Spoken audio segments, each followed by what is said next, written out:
Welcome back to the Paddle and Fin Podcast Network. We're brought to you by Pelican, built tough for all situations. Go to pelican.com. Yak Gadget, for all your fine kayak fishing accessory needs. Go to yakgadget.com. Eastport Marina, on the beautiful shores of Dale Hollow Lake. For all your lodging, kayaking, and fishing needs, go to eastport.info. Now let's get this show started. You're listening to the final cast on the Paddle and Fin Podcast Network. I'm Brad. And I'm Matt. What's up, dude? Anything new? Oh, no, man. Just kind of trying to recoup from this last weekend and last week. Yeah, Dale Hollow trip, man. I know I'm still worn out from that trip. Well, you were pedaling everywhere. I had the joy of a motor, so I'm more worn out it was so cold. It was every cold. day. Every morning. And the afternoons were great, but when you wake up in Tennessee in April, where it was like 75 last year, and your kayaks have frost on them, it's a little bit of a downer. Yeah, but at least it warmed up pretty quickly during the morning. I mean, it was like 50, 60 degrees by 11. Yeah, I mean, it was after that, it was comfortable. I almost regretted having all my rain stuff on just because I was starting to get hot. I regretted having the dry suit on until the afternoon. There was times where I was like, I'm going to take it off, and then the sun would go away, and I'd get cold again. It's like, good thing. Yeah, it was like on and off. But with the lake being down, it was definitely tough for some anglers this weekend. Yep, it was tough for me too. I mean, none of us caught a fish Friday except for Justin. Dude. Just say Justin caught that one in like 4.5, 5 foot of water, and then all day Friday we were just at the mercy of every MLF boat going mock Jesus across the lake. I mean, man, it was fun. But yeah, it was a good trip, and it was great to get with all the guys and everything, and see everybody and catch up a little bit. Heck yeah, it was a good time. So, for fun sure. times meeting new people too. So, yep, yeah. Well, this episode we are bringing on Cody Jennings of Jigmasters and Andrew Hayes of the Tackle Talk podcast. What's up, guys? Yo. Not too much. Staying busy. Heck yeah. Yeah, I know. You talked a little to us before we started the show a little bit. You're real busy, actually. Yeah. So to be very transparent and blunt, that's kind of my style. That right before we launched this bait, I got hit with several very large new shop orders. And then on the launch of the bait, I think both me and Andrew, it's probably doing considerably better than we originally predicted. Yeah. I think when me and Andrew were talking, we were kind of thinking like, it's probably, first day, probably somewhere in the realms of 50, 60 baits, and probably day 2 tapers off to 20, 30. And then after that, maybe it's a consistent, 10 baits a week, whatever, at least at the current size of Jigmasters. Mm-hmm. And yeah, basically within the first 2 days, we were just shy of 400. And pretty much that it's still holding a pretty impressive pace right now. We're nearing almost 1,000. That's awesome, dude. Which that's a new number to Andrew. So yeah, I didn't know that. Sorry. That's sweet. Yeah. So I'm out there robbing wheel weights off of people's cars and all that stuff to come up with a lead. So everybody's tires are unbalanced. That's what happens, man. You make something good, which you do all the time. But I mean, something that, I don't know. I think this is something that it's hard to find things that haven't been done like at this point, or haven't been, 99% done by someone else before. And this is something that, Cody and I talked about for a while. Cody, we've probably been working on this 3-4 months or something like that, at least, probably. Yeah, so we had some original talks, and it kind of went on the back burner for a little bit, taking care of some other business stuff. But then, we've been really back and forth, probably about 4 months before actually finally, kicking it off. Yeah, and it was one of those things that's, I think sometimes the best baits just come from like something that you just wish existed forever. Yeah. And you sit there and you sit there and you wait, and you're like, someone's going to make it eventually, right? I'm not the only one that wants this. And then you wait 5-10 years and no one makes one. You're like, all right, well, at some point someone has to. So Cody, can you help me make this? And luckily, Cody's the kind of guy that can literally take an idea and make it come to life. I've never had anything like that before happen in my entire life, where I've had this pictured in my brain for 5-10 years, and someone can literally be like, oh, here it is in actual real life, and you're just kind of like, oh, like thank goodness someone finally made it. Hey, it's pretty cool, man. I mean, no, that's for sure cool.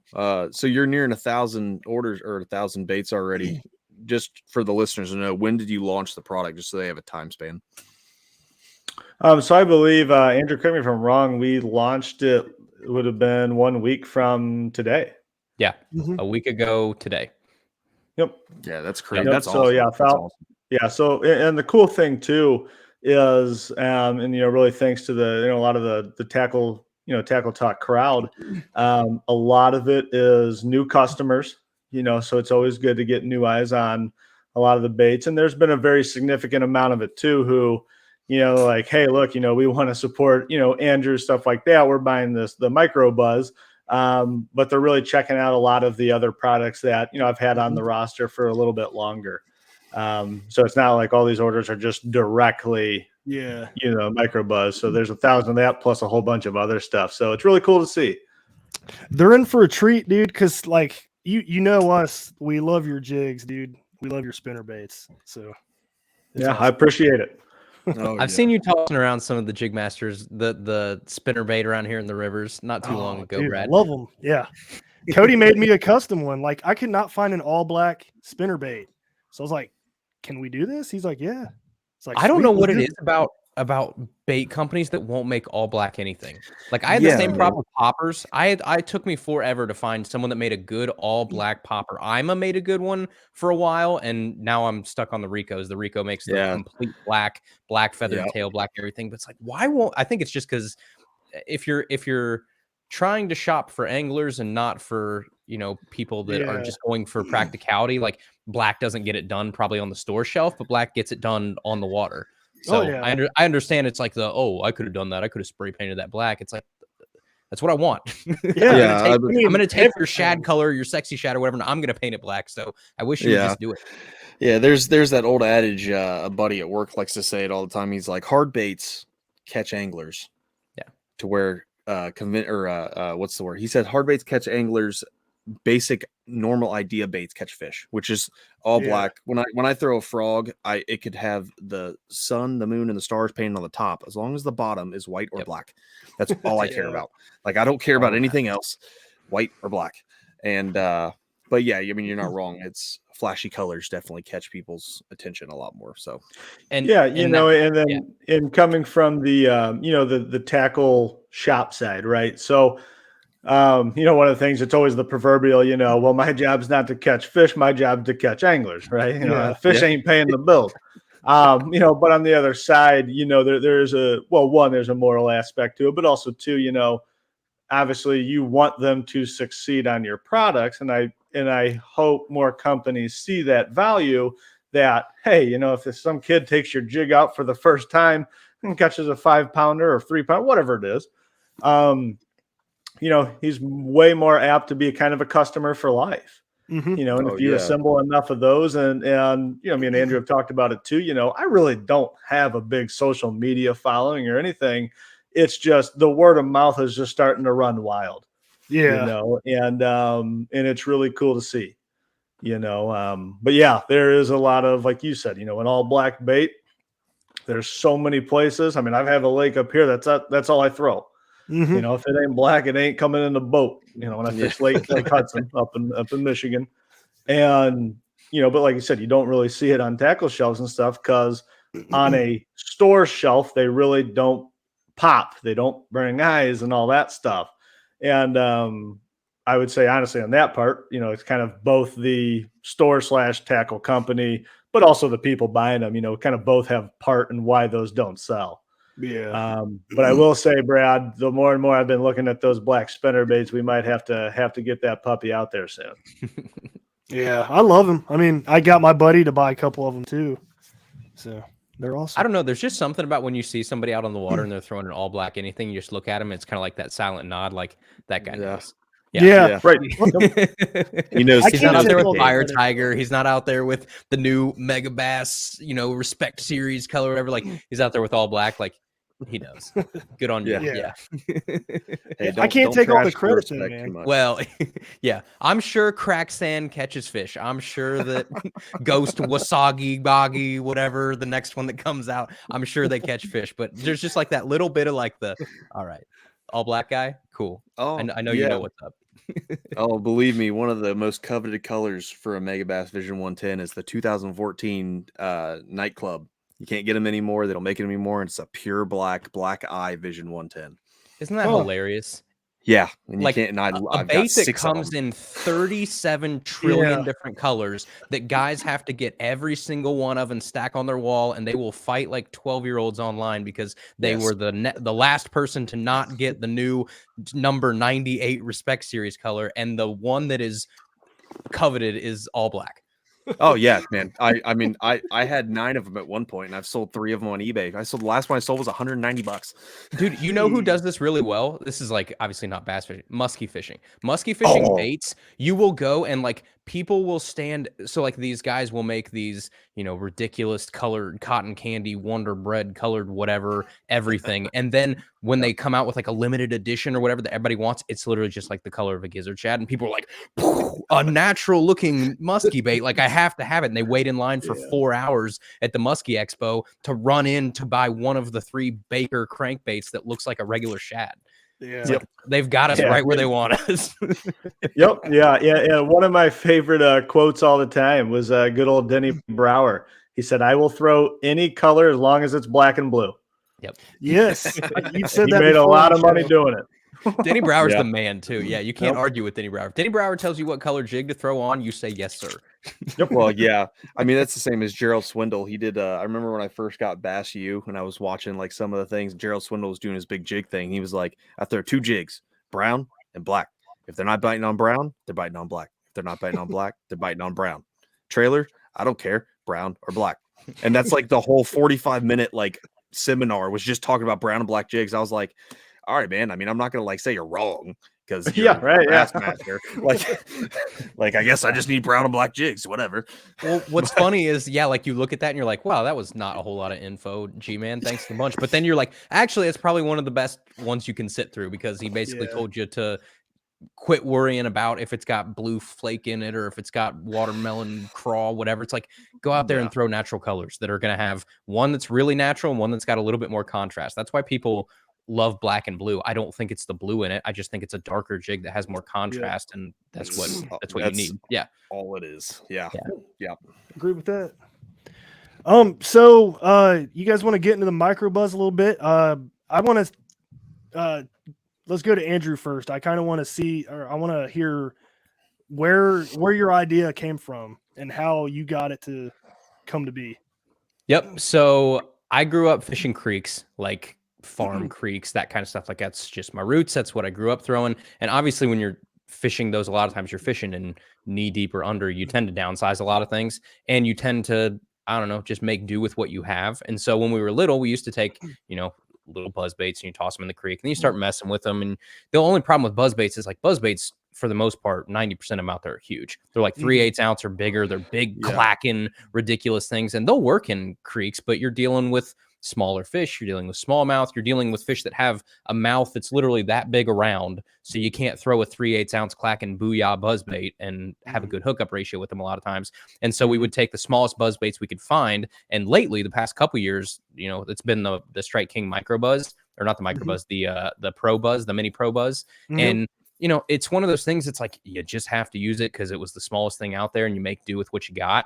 And so basically what we started doing was I wanted to take the skirt off of them and I wanted to slim down the profile and I wanted to make it more natural. And so what I did is I ripped skirt off and I would put little grubs on the back and it would literally look like this.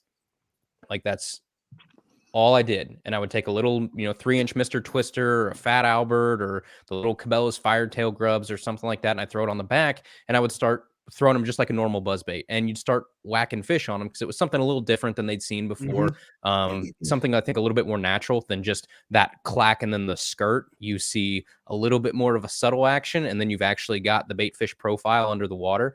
And so that worked really well. And then what I started realizing was I I was catching more fish by not burning it on top like a normal buzzbait, and I was catching more fish by waking it. And so what I would do is basically like this, like the water would be like almost right, I'd say probably there, where when it comes up, you're getting like, you know, maybe this little top part that's actually cresting the top of the water, and the rest of that's completely submerged. So you would keep this part completely underwater by about a half inch or 3/4 of an inch or something. And basically what you get, I think, is like a high water column swim bait almost. And then you've got a little bit more disturbance to kind of draw that fish in. And it's not quite as intimidating, I think, as a buzz bait just blowing across the top of the water where they have to exert a lot of effort and actually go up at it. They can kind of come up and swipe and slurp it a little bit. And so I really like that. But the problem was with that little Strike King is there was a lot of flaws with it that of how I wanted to fish with it. One, the wire just sucked, right? I think Cody, when I had you on, we talked about this. Like that wire holds up to like 3 fish maybe, and then it's mangled beyond belief. It looks like you ran over it with your truck, and you're sitting there on the water and you're trying to bend it back in place and get like one more fish out of this thing because you only have one with you, and you just get tired of doing that. And then, you know, obviously those hooks that come on a, you know, $3 whatever it is mini mass-produced buzzbait, right? Like the hooks suck. The head design is literally the laziest head design I've probably ever seen of just an oval. Like it doesn't serve any purpose. It's literally just to have a little weight there, and it doesn't do anything. And then you've got basically you're ripping the skirt off, so you've got this collar sitting there, and you're trying to put a grub on it, and it doesn't have a hook keeper on it. So this grub just keeps sliding down, and every fish, you know, you're ripping grubs. And so I went to Cody, and I was like, hey, this is what I really like to do. I've, like we talked about, right? I've waited for someone to come out with one and no one has. I was like, can you help me make this? And so he's like, all right, well, what do you want it to look like? What do you want different? What are you basing this off of? And so I basically went to him. I was like, hey, this is the buzzbait I'm using, but I want this, and this to be better. I want, you know, a screw lock because I want to keep that grub in place. I've fell in love with his sled heads because it'll make a swim bait or a Josh or something last forever. So it's like, can I do that on a buzz bait? Can I get rid of the skirt? Can I slim down the head to make it a little bit more hydrodynamic and make sense? Can I do wire that will actually hold up to fish? And then, you know, can we make it as light as possible? And so this is what came of it. And it's really cool. It is cool. I should have shared the my screen while you were talking, so I'm just going to go ahead and do that now. For people on YouTube checking this out, this is what the final product looks like. Cody, I kind of want to pick your brain on the design. So, like, is it like a sled head with the wire? Like, did you like weld it somehow? Or how did that come to be? Yeah. So, basically, it's a modified sled head. If you go to the silver photo, you'll probably see that a little bit better, the little bit different design into it. But basically what it is, it's a modified sled head that is a little bit even more bottom weighted. And that is basically to help that buzzbait track well. But basically kind of playing with some of those little draft angles and stuff like that, even though it's more keel weighted, we are actually still able to get more lift out of the bait. And then that really, and you're going to obviously get lift out of whatever trailer, you know, the soft plastic you use on the back of it as well. But basically I wanted to be able to get it to where, like Andrew said, you know, he likes just barely waking that. Well, if your bait design doesn't have enough lift, the only way to keep it to the surface is to burn it like crazy. I think Matt earlier said, mock Jesus, you know, that's kind of the same thing, you know, and, you know, and it's actually kind of robbing some of the ideas off of actually my larger profile buzz bait. You know, how can I get a buzz bait that I can burn if I want to, but also I want to be able to crawl it. And once again, like Andrew said, you know, there's not many buzz baits on the market that you can kind of crawl or, you know, wake, whatever you want to call it.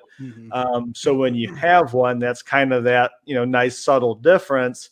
That might turn a okay day into a great day on the water. And that's kind of basically what happened with the design, you know, and that wire, it's a 45 thousandths wire, which you're kind of basically in like Florida level largemouth, like durability from the wire, from the actual buzzbait wire, / smaller in musky baits. You know, a lot of musky baits actually get made about with 51 thousandths wire, but you're basically starting to encroach that. You know, it's a pretty heavy duty wire, you know, for the application of a 3-inch buzzbait. But that was one of the things, like Andrew said, he was really fighting on, the current one on the market is, hey, 3 fish and it's done, where realistically you should never have a problem with the wire bending on this one. That's cool too, because like we all know how hard river smallmouth hit topwater, so it makes sense. Oh yeah, they it's like an explosion of just pent up aggression. When it's awesome. If you haven't experienced it, go to your Mock local Jesus. smallmouth, and they will hit topwater at Mock Jesus. And if you're not paying attention, it will scare you to death, and it's awesome. Oh, that's hilarious. Yeah, that's cool, man. So how many prototypes did you guys go through before you finally got the final product? Andrew, correct me if I'm wrong. I think basically this would have been kind of quote unquote Rev 3. Yeah. Right. So and really the first one, Rev 1 and 2 were basically the same baits. We were just playing around with the wire lengths, trying to dial it in as small as you were trying to get down to. Yeah. Because once again, I come from big mondo buzzbait world, between musky fishing, and I have thrown, historically larger buzz baits. So when he says mini buzz, I step something down to about 4 1/4 inch, and he says, "Holy crap, that thing's way too big." So then we bumped down to, I said, "Well, where do you want me at?" And that's how we got down to the size. But yeah, I mean that's kind of like I said, the first. Then we were at trying to target an 1/8 ounce. However, just with that heavier wire, you got a hook there, and then you have the wire coming off of that screw lock. It was starting to get, basically really hard to manufacture. So we said, okay, hey, if we can get more lift out of this bait, so if I can add weight but actually still get a little bit more lift out of this bait, are you okay with that? Now my brain works that I would say, heck yeah, because now I can cast it a lot easier. But long as I still have the performance of being able to just wake it, just right at the surface. Yeah, it was weird when I got the first ones in after that part, Cody. Obviously, I remember thinking like, all right, it's going to be heavier than I initially thought. And my dumb brain is like heavier bad. That's just where it goes. Because I'm not thinking on design side. I'm just thinking in terms of numbers. And when you cast this thing, you're right. You get the casting distance of like a 3/16 ounce bait, but it fishes like a 1/8 ounce. It fishes like what I envisioned it fishing like, except you can cast it even farther. And Cody, I don't know if you've actually went out and casted these yet or not, but like these little buzz baits, there's something about when you take the skirt off and you just streamline that this thing is like shot out of a rifle. And this one is probably like 20% more shot out of a rifle than the one that I was using before. That's awesome. Yeah. And when you get the bulk too of like your grub on there, and you got, it's 3/16, but it's over 3 inches. It's a very compact little bait that can cut through the wind there pretty good. So were you fishing this all throughout the winter, like just to test it? So yeah, I've fished it. Obviously, you're not going to catch a ton of fish in the winter doing this, but yeah, like you're going out and hitting the water, making sure it performs like you want to. That's funny. I'll be completely honest. One of the fish in December that you probably saw, Brad, one of the big saw guy that I caught, like the 26.5, was caught on a buzz grub. Really? In December. That's awesome. That's like awesome. That kind of stuff because honestly, when you start looking at it, like you can fish it more like just a high water column swim bait. Yeah. Like you really don't have to look at it as true top water.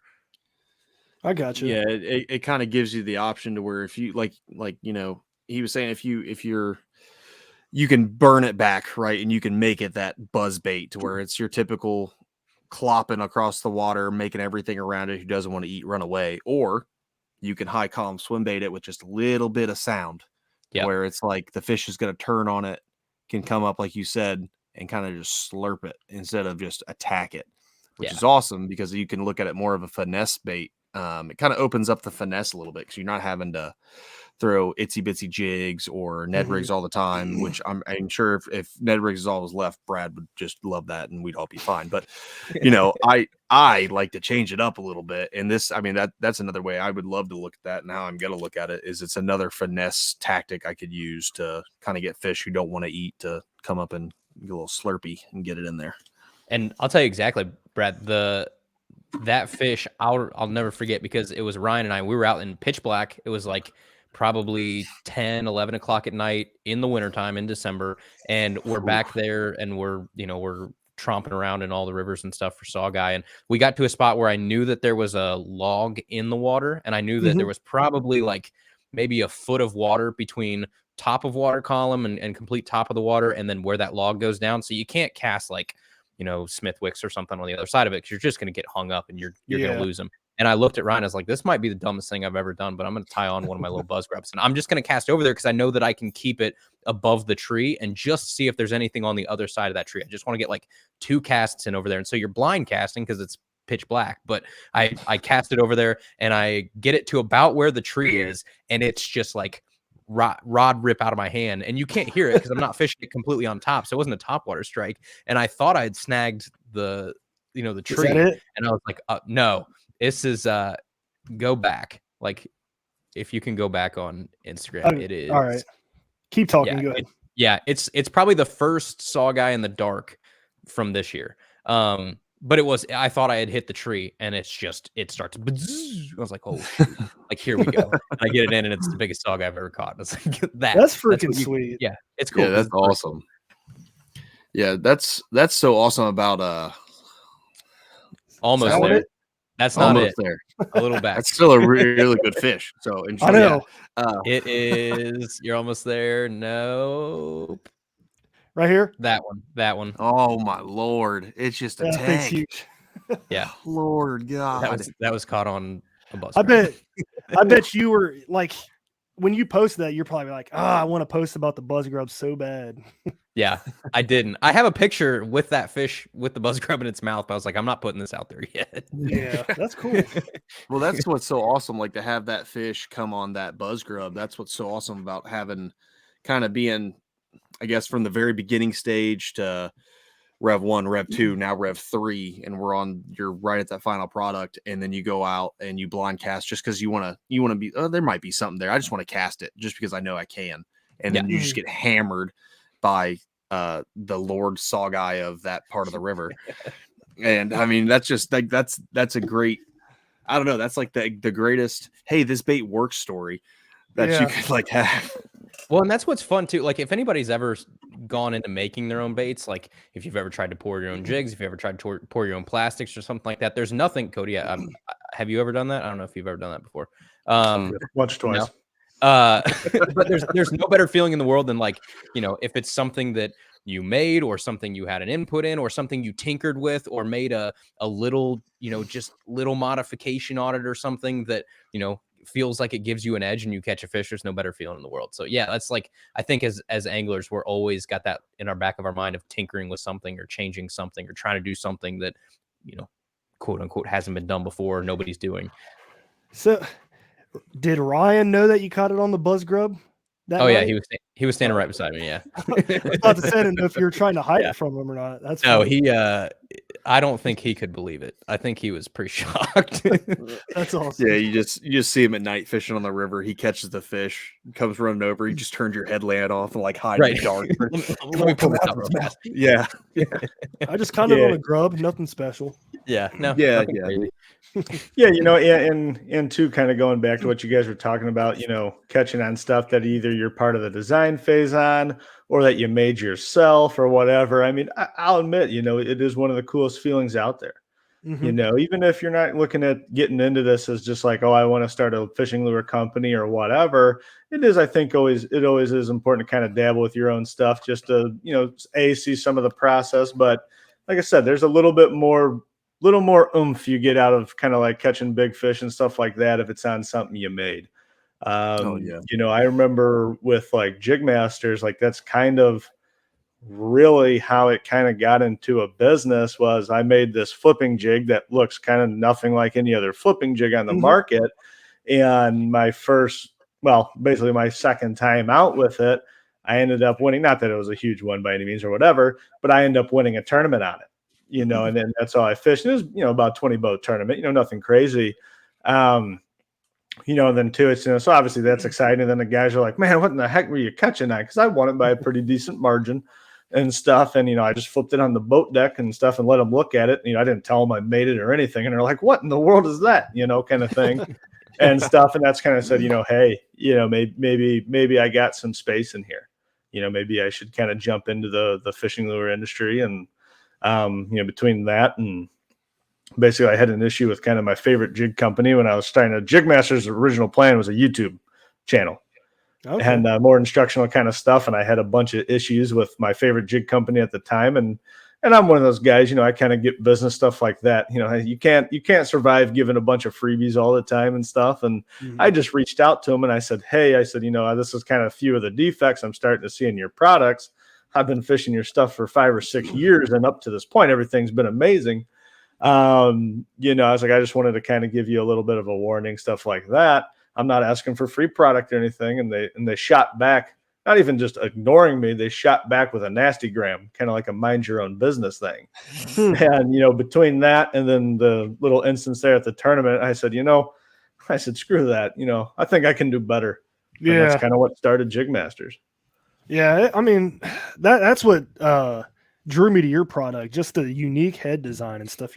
Like you said, you don't see that with anybody else.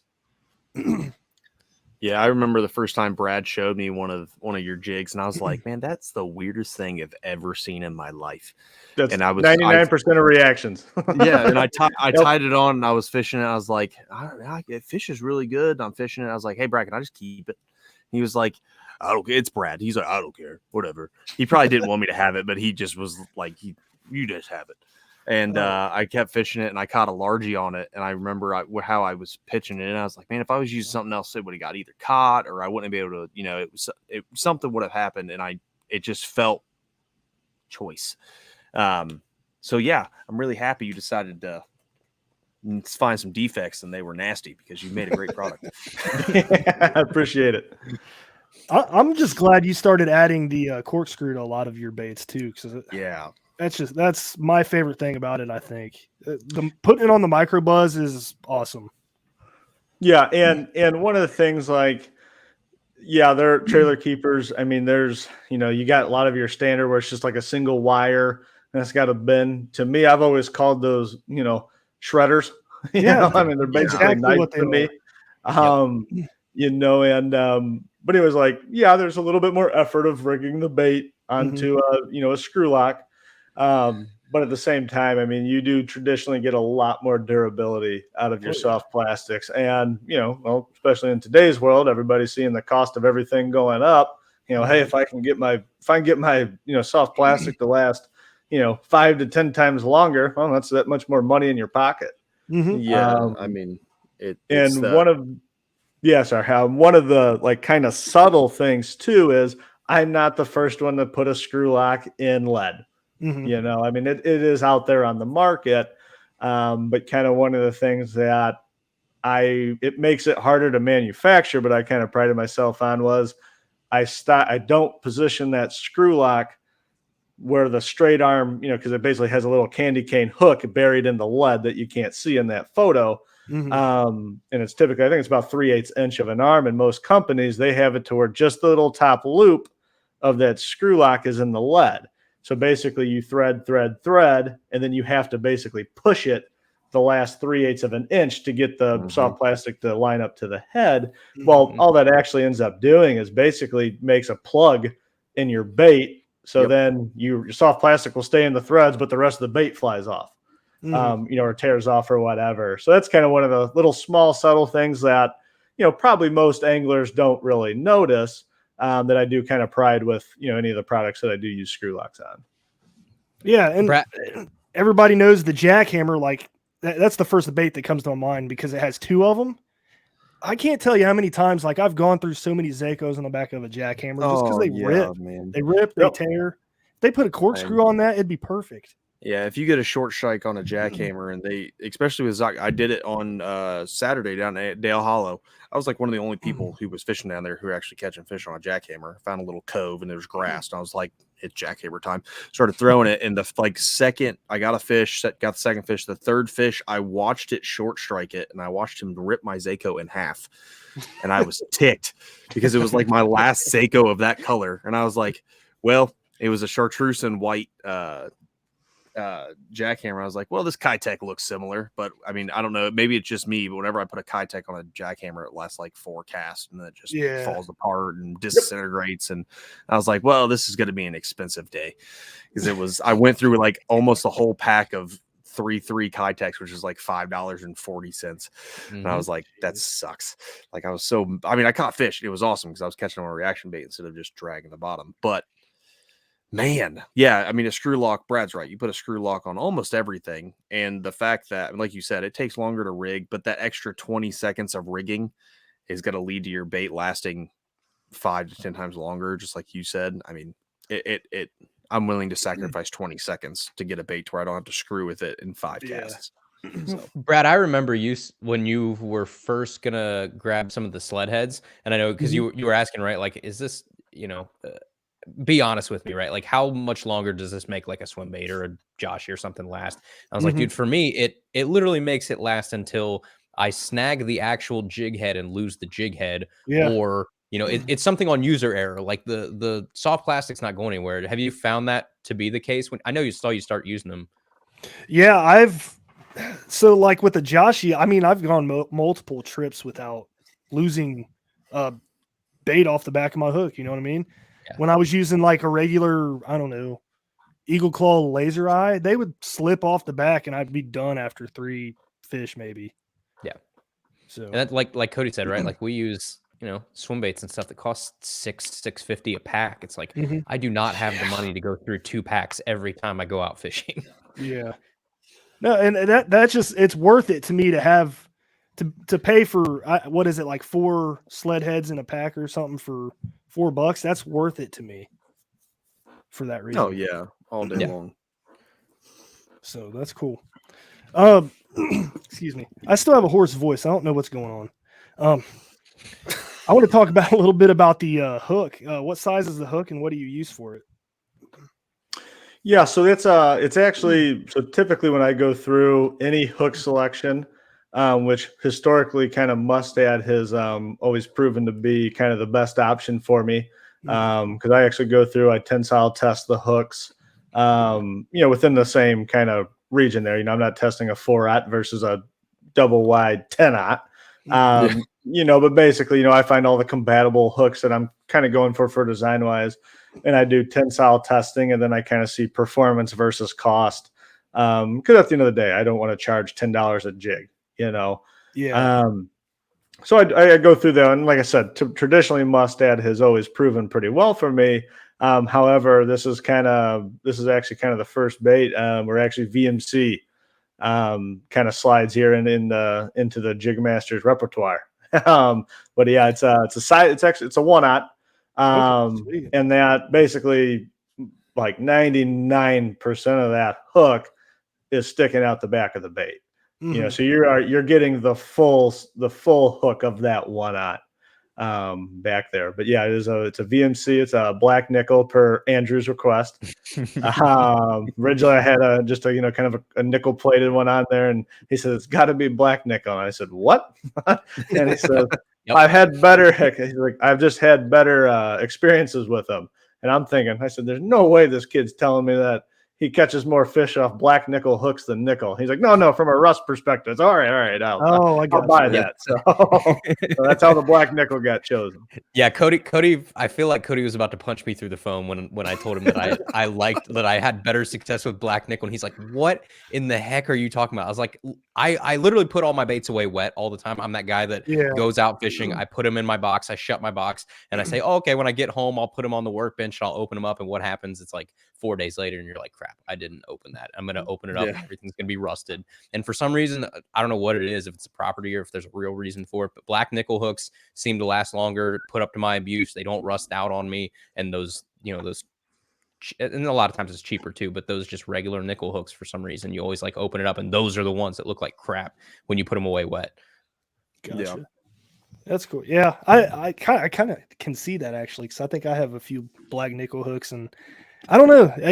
They don't seem to rust. You're right. I never really realized that though. Yeah.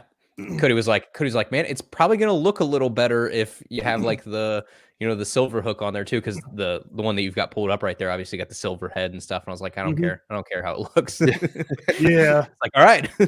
Yeah, at the end of the day, if it catches fish, it could be purple. I don't care. Yeah. Just catch fish.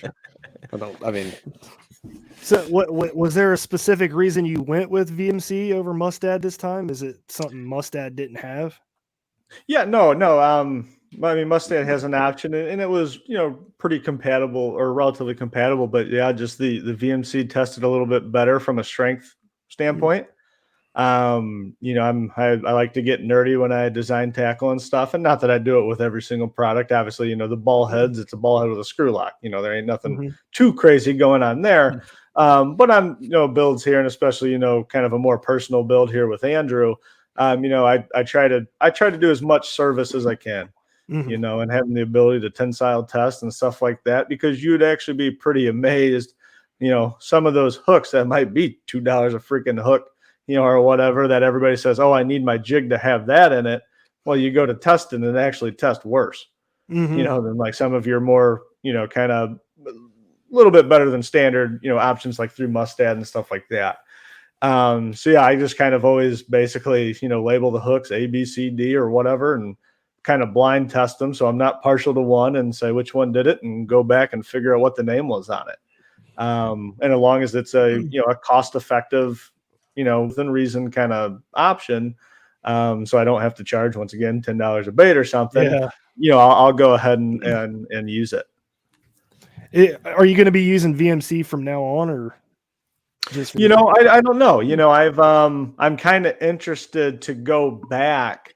Now that some of my products have been out for so long, I'm kind of interested in going back and just running, some new testing and just seeing, hey, does the data still what it was, 4 or 5 years ago? Yeah, 'cause things change. I mean, companies change. Oh yeah, yeah. And I mean, I come from a manufacturing background, stuff like that. Stuff happens all the time. But no, I mean, VMC has always been an option that I've been, open to. Just historically, like I said, I've had a little bit better performance out of Mustad. But like I said, I'm probably going to be interested in actually going back and retesting some of these options and see where they fall. Nice. That'd be really interesting for like anglers to do in general, is just to do more blind trying of gear and hooks. Because you know what happens, right? You'll talk to someone and they'll be like, oh, I hate VMC hooks. It's like, why? Because you lost one fish 4 years ago on a bait that had a VMC hook on it, and now you think VMC sucks and you'll only use Gamakatsu from here on out. Like, it's kind of like when people are like, oh, I hate Dasani water, but I love Evian. It's like, I guarantee if I blindfold you, you can't tell the difference between they're all water. So that's not true, Andrew. Dasani water tastes like butt. I know. Yeah, I'm gonna. I don't know when Dasani became. I don't know when it became cool to like hate on Dasani and Dasani to be the Nickelback of water. I honestly think it's their marketing ploy. I'm going to tell you why Dasani sucks, okay? It's not all in our heads, and it's not because Dasani sucks at marketing. Dasani, feed me the Dasani conspiracy theory. We're going to have a little PSA here for our viewers. So Dasani water, if you look at the side of the ingredients and you match it with formaldehyde, the stuff they put in people, I swear, there's 3 ingredients that are the same, and it tastes like butt for a reason. What, hydrogen, oxygen, and I'm not stupid. I was a Marine. I'm not that dumb. Like, come on. I mean, I'm dumb, but I'm not that dumb. Like, no, and there's, because I was the same way. And now that you said the whole I won't use VMC, I was that guy, because I was a Gamakatsu snob. And then I did what he did. I was like, you know what? I'm going to do a little test just to see, because people were asking me, when I was in, I would fish like FLWs and stuff down south, and people were asking me like, what hooks do you use? I was like, I'm nothing but Gamakatsu. And somebody's like, well, I like VMC. And I was like, well, this one time 6 years ago, I had my PB, which was probably a tree, but I had my PB on and my hook bent out. And I was like, I'll never use them again. So I was like, you know what? So I went to Academy. I bought some VMCs, Gamakatsus, owners, and granted, the price points are all over the place. But VMC, Gamakatsu, owners, and I bought some Eagle Claws just because that was the cheap option. And I did super I can't say the word, but super basic. And I just tied little weights to them to see which ones would bend out. And the VMCs are the only ones that got to the end of it. And that's why my thing is full of VMC hooks now down here. And I was like, you know what? I needed not to be a little snob about hooks and just go with what's going to be the best. And apparently my PB was either a shark or a tree. So like, I mean, so yeah, you're 100% right. There's guys out there that, and it's cool how when you said, I really go into the science of, because that's, to me, that's science. I'm sure it's not, but to me, that's science, where you're setting an experiment up and you're testing the differences and you're doing what's best. It might not be like a lot of guys I know in the swim bait community, it's owner all day. There's no such thing other than another brand. It's just owner, and owner makes some good treble hooks. But I've also found that mustad treble hooks are better than owner treble hooks, because the same little test, and my mustads don't bend out when I put 15 pounds of weight on a hook, and it's great. And that's just me. But it's nice that you said that, and it's pretty cool that if more people knew to do that, they would probably find they could probably save themselves a little bit of money on the back end, because you don't have to spend $12 on a pack of 2 treble hooks when you can get a pack of 4 from BMC for $6. Yeah, and too, I kind of think too, kind of where the world's at right now is, I think it's opened a lot of people's eyes that, try other brands, because to be blunt, they had to. Yep. It's like, I can't get this hook for another year, or I can't. And I think probably that's actually made people a little bit more open-minded. Because once again, I was guilty of it too. I'm like, oh no, I only use this line, or oh no, I only use this rod or this reel, or and everybody does. They get their favorite brands, but at least being open versus being, well, like kind of you put it, Matt, kind of being a snob against it. That's, because you see it all the time. It's like, well, if that guy likes Eagle Claw, that's fine. It ain't your money. Let him exactly. That's how, in my old age of 31 years old, that's how I've got to at this point. I'm just, hey, if Eagle Claw works for them, great. If you want to be like me, and I won't, not knocking Smith Wicks just because you brought it up earlier, not knocking them. I just hate how they look. And they'll catch fish. It sounded like a knock. It's not a knock. Like, I just don't like how they look. Personally, to me, it looks like it was in my grandpappy's box. Oh yeah, and it just, it just well, doesn't. They haven't changed much. They haven't changed at all. But you know why that's a good thing? Because that little sound that you get is the closest thing I've ever heard to a bait fish. But I can't bring myself to throw them because I am a megabass snob, and I'll throw nothing but Vision 110s. And you know what? At the end of the day, I catch fish, so I don't care. But yeah, the thing is, when you become a snob on something, right? Like, if it works for you, great. But the only thing gives me solace is like all you're doing is, I don't want to say this is a little harsh, but like all you're doing is hurting yourself. Like if you're not opening yourself up to other brands and to try other things, you're just hindering yourself. And that has no effect on me and the fish that I'm going to catch, because I am okay with trying 7 different types of hooks. Or like you said, I wish more people would do what you said you did with hooks, of just like go out there and physically try them. And at least if you're confident in what you use, then reinforce of why you use the brand that you use. Or who knows, you might find out that the one that cost half as much works just as well. The thing that came to mind when you were talking was, like you said, Kitex earlier, and you talked about how Kitex get ripped up, and they do. And so then I would be amazed if more people just wouldn't go out there and be like, wait a second, there are literally knockoff Kitex that are made by Eco Pro Tungsten that are almost the exact same as a Swing Impact, and they're half the price. Yeah, or Big Bite. Man. Yeah, this is like a $3 pack of Big Bite. I just call them Big Bite Kitex because it's the same old Kitex. It's the same thing. And it's like $3. And the thing is, they might have not had the same action. Like, I wouldn't throw that by himself just because it's a little thicker plastic. But I have no problem. I have no problem throwing it on a jig or something, because it's not going to get ripped up because the plastic's thicker, and it works great. You know what I mean? So we were just talking about this in the Paddle and Fin group chat earlier today we were talking about line. I'm like, I've jumped around from line to line for the last 5 years because I don't know. I can't tell the difference in between any of them, so I just buy different ones every time I get them just to see. My big thing online is knot strength. That's the only thing that I've ever had trouble with is having strength at the knot. And I know that some of that comes with probably me getting better of tying my knots over the years too, and not burning that as it's going down, even though you think you're tying it all right. But yeah, the one that worked for me after trying everything, I went through everything. Most of the time now I'm throwing Sunline, and that's stuff most of the time. Yeah, most of the time I've got sniper on. There's only a couple times, like if I'm throwing, I love for like chatterbaits or something like that. I love Invisex because Invisex has a little bit more stretch to it, and so I don't know, it just gives me that little bit more play. Same thing with crankbaits. Like I like throwing Invisex. Yeah, I've never tried it yet. I need to. Yes, you do. You do, because you'll never throw Invisex again. I was the I same like way. that little bit of stretch. Yeah. And I should never do great. that again. Don't look at me doing that on those. Yeah, that's not great. Like if you're gonna do it, bring it in. I saw myself in the screen. I'm like, yeah, don't do that. Oh man, again. this is live. Don't have it out here. That's weird. But it's okay. You know, you do what you want to do. But anyway, but yeah, so I'm a line snob now, and I'm only a line snob because I've tried them all. Invisex is good. I've got a whole thing of my little rotary of my wife hates me because I spend too much money, but I have a whole thing of Invisex and Abrazex and everything's up here. And I mean, I have old school Invisex boxes that they don't even make them in this box anymore. Oh yeah. Can I come shopping? Brother, if you want to come shopping, you can't touch the braid because I still like Seagar Smackdown. They don't make it in stealth gray anymore, which really ticks me off, but that braid's choice. But yeah, I mean, Sunline, I'm a snob now for Sunline for what you said. I mean, the knot strength's fantastic. I don't see a clarity difference in the water with it to anything else. If anything, it can be a little clearer, especially in their higher tests. And once I found crank, because I was the same way, I was like, well, I'm going to use Sunline for everything, but I like having a little bit of stretch in my cranks, my crankbaits, my chatterbaits. So I'm still going to use Invisex, which is why I have a ton of Invisex. And then I found crank and I was like, oh, technique specific line. Let's see how far this hole goes. And now I have every technique specific line that they make. They make a flipping line. I just got that like 2 months ago. It's a flipping fluorocarbon.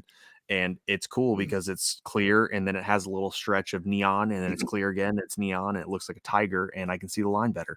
And maybe I'm just being a Sunline snob, but I like it.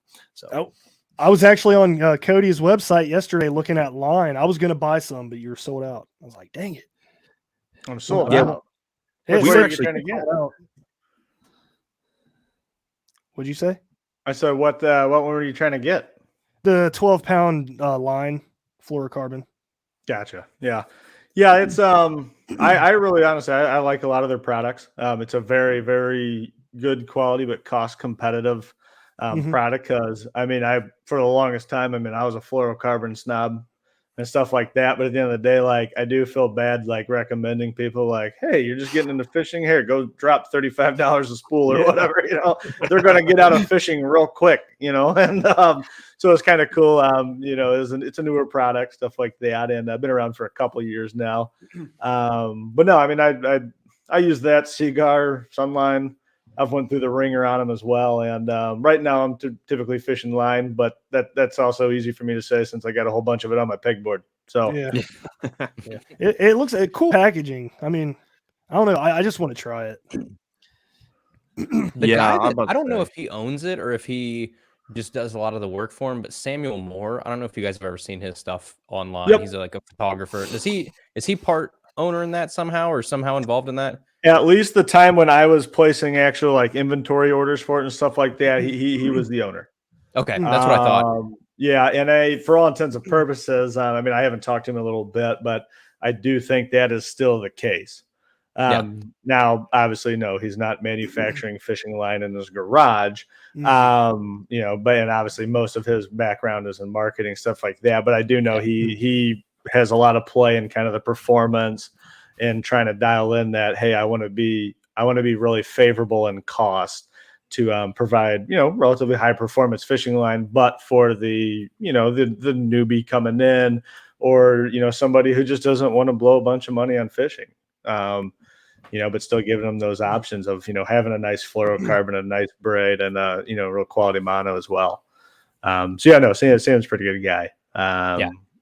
And stuff, but yeah, no, he's, like I said, I've been using it for a couple of years and I've been really happy with it. I traditionally opt more for like their kind of the higher performance fluorocarbon that they have, and it is that one. There is definitely no stretch. Now for like cranking stuff like that, yeah, just the standard fluorocarbon option they have, that is where I bring that into play for the same reasons you guys were talking. Just you're not looking like stretch like you would have in like, you know, Trilene XL or something like that. It's just a little, you know, just enough to kind of help keep that hard bait loaded until you can react. It's fun. Line does a good job with it too. There's Seaguar just came out with basics, I think, something like that. Basically, like the problem I think a lot of people have with fluoro is that they want to go down the fluoro path, but they don't want to spend $22 for a pack of fluoro, so they cheap out and they end up with something like Red Label, and they hate it because it's terrible. Yeah, and then you're like, oh, I can't use fluoro. It's like, no, it sucks, but you just have to either bump up to a higher quality line, or there is a giant market for someone like Line or someone like Basics or something to come in and be like, hey, we can give you it's still going to be more expensive than the purple, box of Stren, but it's not going to be $25 for a 120-yard spool. Agree with that. Do you guys got anything else to add? I know we're going to be winding down here in a few minutes. Anything else to add with the microbuzz? From my side, it's just like I said, it's a little bit more of a unexpected volume. I would say for both me and Andrew, stuff like that, and I'm cranking them as fast as I can. But I do appreciate everybody's patience. That traditionally I've always tried to get orders within 1 to 2 business days, and right now we're kind of operating closer on like a 5 to 7 business day pattern. So they are coming. You're not getting robbed of your money or whatever. Like I said, I appreciate everybody's patience. Well, luckily here in Ohio, it's going to be 37 degrees on Friday, so you're in no danger of needing to throw top water in the next. The weather's helping me a little bit for sure. Hey, I've seen 2 people in Indiana catching fish on top water in Indianapolis already. Oh yeah, launching the ploppers, man. Yeah, great. Thanks for helping me, Brad. Yeah. Hey, go get the microbuzz and throw it, even if it is 37 degrees out. Hey, I've caught him on this. I've caught him on this already here this year. It's just had to been the warmer days so far. Yeah. Yeah. And kind of one of the other exciting things, and I'm hoping to get kind of, some of the people I would say that I've stayed closer with, since starting Jigmasters and throughout the process, is finally come here about mid-May. The shop's leaving my small single car garage, and we're getting a nice increase in space. I'm pretty excited for. Nice. And Awesome. hopefully can do a lot more kind of efficiency improvement projects and stuff like that I really just never had the space to do. So you guys keep ordering. It's making me grow, and I'm going to keep working with it and to the moon. To the moon. Heck yeah. To the moon. Yep. Definitely. Good luck, dude. You have Paddle and Fin your corner for sure. I mean, we all love your stuff all day. But Matt, you got anything else you want to add? No, man. This is I was super pumped when I saw this, because it's been a while since anything really jumped out in the industry that I've been like, I'm a JDM guy, so there's stuff that I'm always excited for, but it's always from Amazon. Me and Andrew were talking about Amazon JP, or it's my Tokyo Shimano guy on eBay. Like I'm translating a bunch of stuff, but from a bait side of it, this is just it's something that hits a point that I kind of like Andrew. I knew in the back of the head that I wanted it, and it'd be awesome, because I was throwing Booyah Pond Magics. And I was like, this is small, but it lasts a fish and a half. Like the second fish, the thing looks like I took a wire hanger and made a basketball out of it. And I was like, wow, this is great. I'm so glad these are only like $2, because I can just buy 70 of them and not be too upset. So yeah, it's awesome that Andrew, great idea to bring it and actually talk to somebody about it instead of everyone else who, like, we all just sit there and say, someone will make it eventually. I'll be 50, but it'll come out.